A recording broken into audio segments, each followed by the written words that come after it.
Hello. आज हम लोग इस वीडियो में दो परिमेय संख्याओं के बीच परिमेय संख्या निकालना सीखेंगे। ओके। तो सबसे पहले दो परिमेय संख्याओं के बीच परिमेय संख्या निकालने के क्या चरण हैं उसे मैं पहले समझाता हूँ। दो दिए गए परिमेय संख्या सपोज ए है इन जनरल और दूसरी संख्या बी है, तो सबसे पहले जो चरण होगी वह होगी दोनों संख्याओं को जोड़ना। दोनों संख्याओं को जोड़ेंगे और दूसरे स्टेप में दोनों संख्याओं के योगफल को 2 से डिवाइड करेंगे। इससे हमें एक संख्या सी मिलेंगी, एक संख्या क्या मिलेंगी सी। पुनः सी और ए या फिर बी, ठीक है। सी की जो पोजीशन होगी वो किसके बीच होगी, ए और बी के बीच।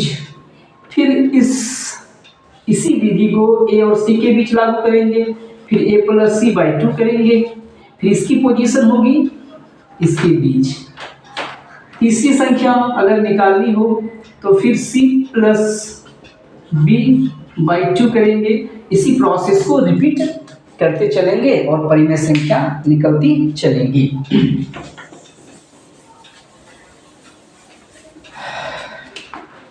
हमें 2 और 3 के बीच 2 और 3 के बीच 3 परिमेय संख्या निकालनी है। कितनी परिमेय संख्या निकालनी है, 3 परिमेय संख्या निकालिए।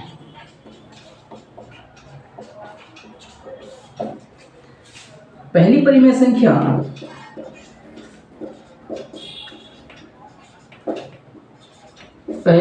संख्या बराबर 2 प्लस 3 दोनों को जोड़नी है। दोनों को जोड़ेंगे और फिर 2 से डिवाइड कर देंगे। 2 प्लस 3 5 5 2 पहली परिमेय संख्या। दूसरी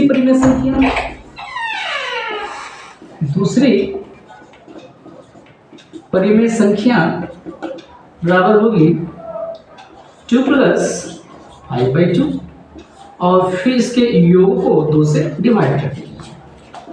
तो 1/2 2 to the 4 plus 5 9/2 9/4 2 into 2 4।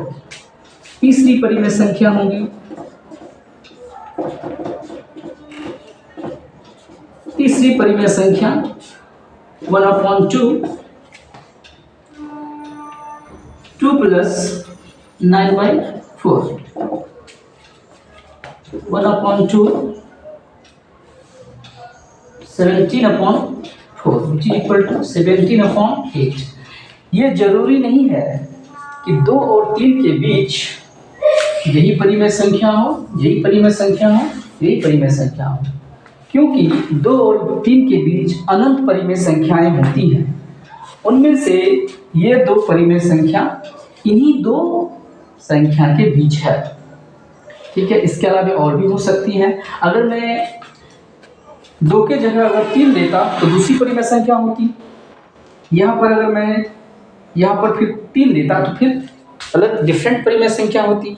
इसलिए ये जरूरी नहीं है कि ये परिमेय संख्या हो। इसके अलावा आपका आंसर कुछ दूसरा भी आ सकता है, क्योंकि 2 और 3 के बीच बहुत सारी परिमेय संख्याएं होती हैं।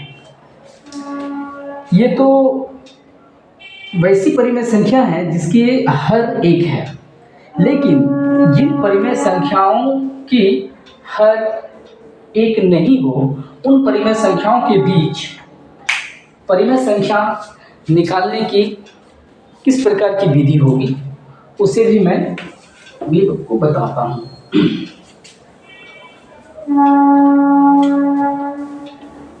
सपोज हमें 2 परिमेय संख्या 3/4 और 5/2 3/4 और 5/2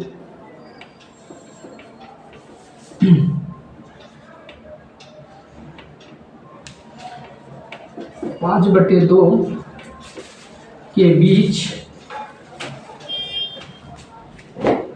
10 परिमेय संख्या निकालनी है।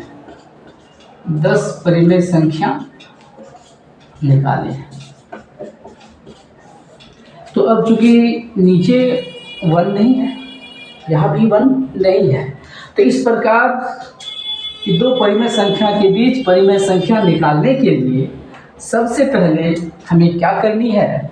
सबसे पहले हमें इस परिमेय संख्या के ये हर है और ये हर, इसको समान कर लेनी है, सेम कर लेनी है। ठीक है, क्या कर लेनी है? सेम। समान करने के लिए क्या करेंगे? इस परिमेय संख्या के हर को इस परिमेय संख्या के अंश और हर से गुणा करेंगे और इस परिमेय संख्या के हर को इस परिमेय संख्या के अंश और हर से गुणा करेंगे। ठीक है, इस परिमेय संख्या के हर 4 है, तो 4 को इस परिमेय संख्या के ऊपर और नीचे मल्टीप्लाई करेंगे।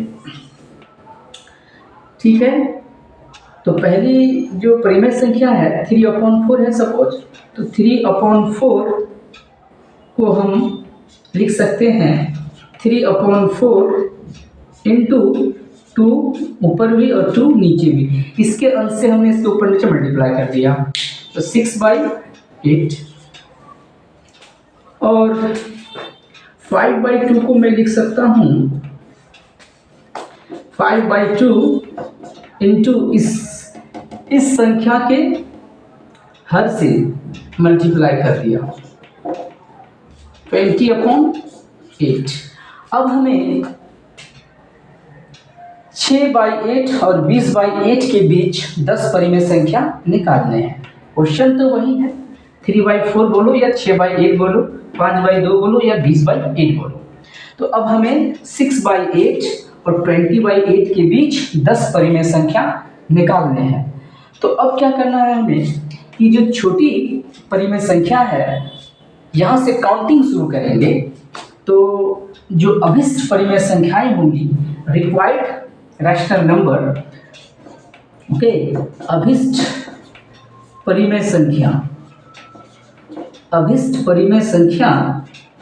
बराबर 6/8 ऑलरेडी है, तो 7/8 होंगी, 8/8 ये होंगी, 9/8 ये होंगी, 10/8 ये होंगी, 11/8, 12/8, 13/8, 1 2 3 4 5 6 7, 14/8, 15/8 और 16/8।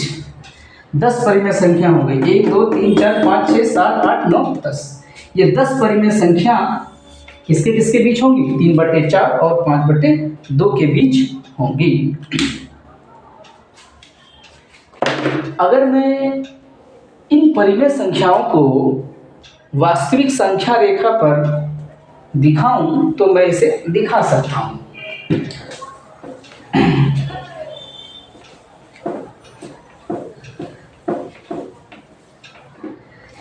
हमें क्या करनी है? एक नंबर लाइन ड्रॉ करनी है। ये 0 की पोजीशन होगी और ये पोजीशन 1 की होगी और ये पोजीशन 2 की होगी। ये -1 होगी और ये -2 होगी। हमें 7/8 दिखानी है, तो 7/8 और 8/8। ठीक है, तो अगर मैं 0 से 1 के बीच जो भी लेंथ है, इस लेंथ को अगर मैं 8 बराबर भाग में डिवाइड कर दूं, कितने पार्ट्स में? 8 इक्वल पार्ट्स में अगर मैं डिवाइड कर दूं, तो फर्स्ट पार्ट ये होंगी, ये 1 2 3 4 5 6 7 8। देखिए तो एक पार्ट, दो पार्ट, 3, 4, 5, 6, 7, 8, ठीक है, ये वही 8 पार्ट। हमने क्या किया, 0 से 1 के बीच हमने 8 इक्वल पार्ट में डिवाइड कर दिया। इसी तरह से 1 और 2 के बीच हमने क्या किया, इसे भी 8 इक्वल पार्ट में डिवाइड कर दिया। 1, 2, 3, 4, 5, 6, 7 और 8, ठीक है। अब इन नंबर्स को मैं आसानी से रख सकता हूँ। तो फर्स्ट नंबर 7/8 है, ये 8/8 है, दिस इज 8/8, तो 8/8 यहाँ पर होगी।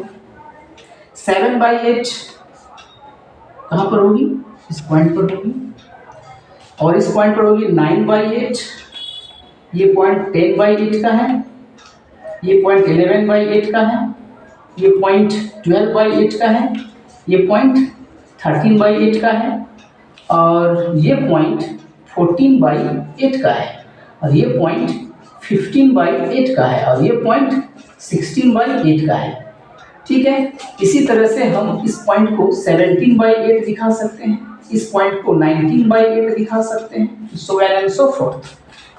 इस तरह से हम परिमेय संख्या को वास्तविक संख्या रेखा पर निरूपित कर सकते हैं, दर्शा सकते हैं। सपोज यहाँ 8 नहीं होती, सपोज 9 होती, तो हम क्या करते, तो 9 होती तो हम 0 और से 1 के बीच जो भी लेंथ है, उस लेंथ को 9 इक्वल पार्ट्स में मैं डिवाइड कर देता। इस तरह से फिर छोटी संख्या से स्टार्ट करता, बड़ी संख्या तक इन नंबर्स को मैं वास्तविक संख्या पर दिखा सकता था। अगर 10 होती तो 10 इक्वल पार्ट्स, 11 होती तो 11 इक्वल पार्ट्स में डिवाइड कर देता। इस तरह से हम क्या कर सकते हैं, किसी भी परिमेय संख्या को वास्तविक रेखा पर दर्शा सकते हैं।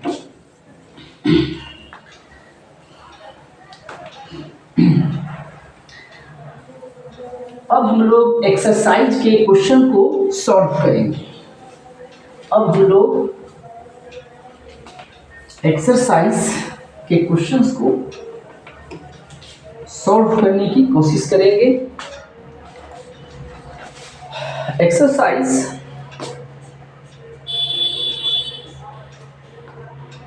एक्सरसाइज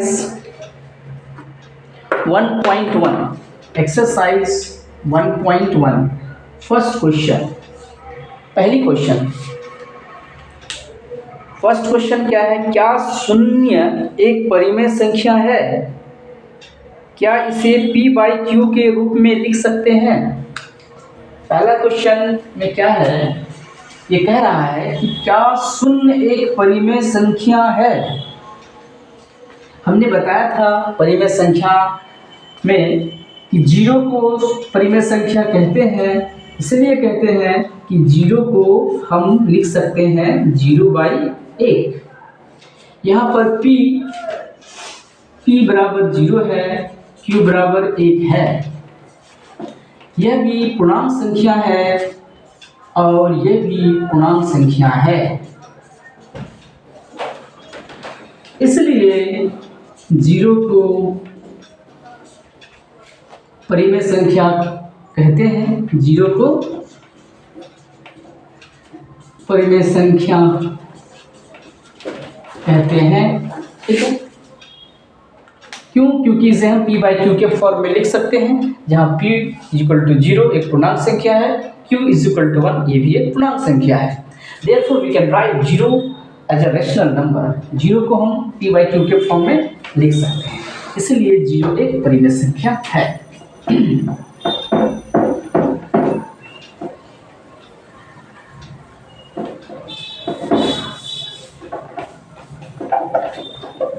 सेकेंड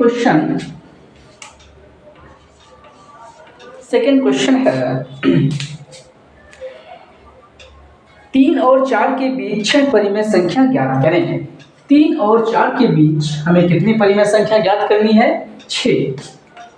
3 और 4 के बीच 6 परिमेय संख्या ज्ञात करनी है।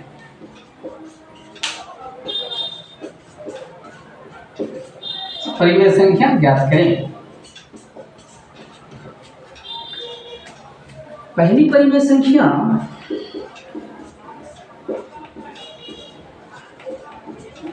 पहली परिमेय संख्या, चूंकि नीचे एक नहीं है इसलिए हम पहले मेथड से, जो हमने पहला मेथड बताया था उसी मेथड से कैलकुलेट करेंगे इनके बीच की संख्या को। तो पहली परिमेय संख्या बराबर 3 + 4 1/2 7/2। दूसरी परिमेय संख्या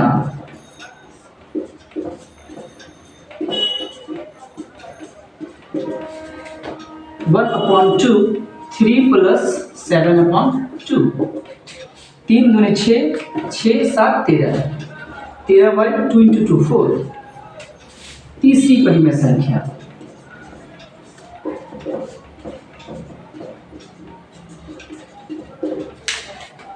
1/2 3 + 13/4। 4 × 12, 12 और 13 25/8। चौथी परिमेय संख्या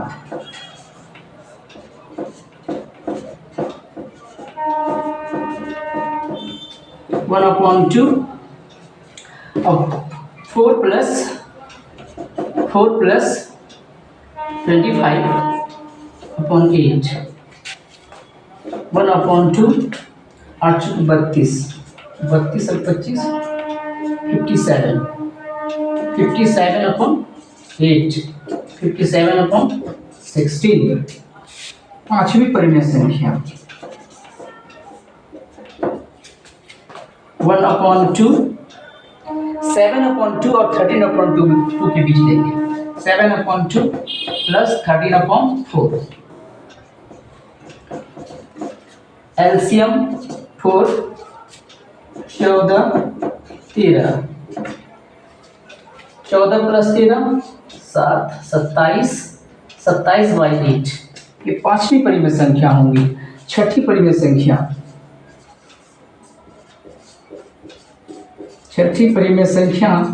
1/2 27/8 + 57 25/8, 25/8। 1/2 7 5 12 2 1 2 2 4 1 5 52/8।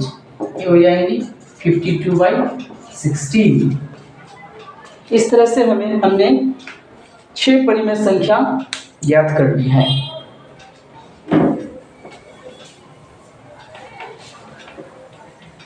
नेक्स्ट क्वेश्चन,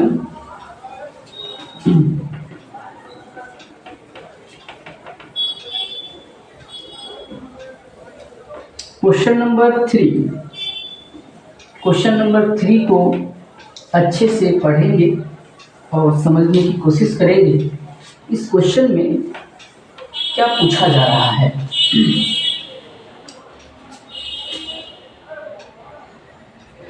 नीचे दिए गए कथन सत्य हैं या असत्य हैं, कारण के साथ अपने उत्तर को लिखें। नीचे कुछ स्टेटमेंट दी हुई हैं और आपको ये बतानी है कि ये स्टेटमेंट ट्रू है या फॉल्स है, ये कथन सत्य है या असत्य है, इन्हीं बातों को बतानी है। फर्स्ट क्वेश्चन है, प्रत्येक प्राकृत संख्या एक पूर्णांक संख्या है। क्या प्रत्येक प्राकृतिक संख्या होती है 1 2 3 4 5 6 7 और पूर्ण संख्या होल नंबर W ये होती है 0 1 2 3 4 5 6 7। अच्छा ये बताइए, ये कह रहा है कि प्रत्येक प्राकृत संख्या क्या पूर्ण संख्या होती है। सभी प्राकृतिक संख्या देखिए पूर्ण संख्या में प्रेजेंट है, तो सभी प्राकृतिक संख्या पूर्ण संख्या होती है, सत्य है। क्या ये सत्य है? क्योंकि यहाँ लिखेंगे कारण में, क्योंकि सभी प्राकृतिक संख्या पूर्ण संख्या के समूह में उपस्थित है, इसलिए हम सभी प्राकृतिक संख्या को पूर्ण संख्या कह सकते हैं। सेकंड क्वेश्चन है, प्रत्येक पूर्णांक संख्या को पूर्ण संख्या कह सकते हैं। इंटीजर प्रत्येक पूर्णांक संख्या को पूर्णांक संख्या क्या है? 0 plus minus 1 plus minus 2 plus minus 3 plus minus 4 और पूर्ण संख्या होल नंबर, इसे कहते हैं 0 1 2 3 4 5 6 डॉट। तो देखिए, तो सभी पूर्णांक संख्या को, क्या प्रत्येक पूर्णांक संख्या को एक पूर्ण संख्या कह सकते हैं? प्रत्येक पूर्णांक संख्या को एक पूर्ण संख्या कह सकते हैं? नहीं, इसलिए नहीं कह सकते हैं। सभी पूर्णांक संख्या, -1 एक पूर्णांक संख्या तो है, -1 पूर्णांक संख्या तो है, क्या वो पूर्ण संख्या है? नहीं है, इसलिए सभी पूर्णांक संख्या को हम पूर्ण संख्या नहीं कह सकते। तो ये स्टेटमेंट हो जाएगी असत्य है। कारण आप समझ सकते हैं। तीसरा क्वेश्चन है, प्रत्येक परिमेय संख्या को पूर्ण संख्या कह सकते हैं? प्रत्येक परिमेय संख्या को क्या हम पूर्ण संख्या कह सकते हैं? प्रत्येक परिमेय संख्या, तो परिमेय संख्या यानी रैशनल नंबर, ये होती हैं 0, 1/2, 2, 3, 4, 5/2, 7/8 डॉट। और पूर्ण संख्या होती है होल नंबर, ये होती है 0, 1, 2, 3, 4, 5 डॉट। तो सभी परिमेय संख्या को पूर्ण संख्या नहीं कह सकते हैं, क्योंकि 1/2 एक परिमेय संख्या है लेकिन पूर्ण संख्या नहीं है। इसलिए सभी रैशनल नंबर, सभी परिमेय संख्या को हम पूर्ण संख्या कह सकते हैं। यह कथन गलत है। क्या प्रत्येक परिमेय संख्या को पूर्ण संख्या होती है? क्या प्रत्येक परिमेय संख्या पूर्ण संख्या होती है? ये हो गया असत्य, क्योंकि 1/2 तो परिमेय संख्या है लेकिन 1/2 पूर्ण संख्या नहीं है। That's all.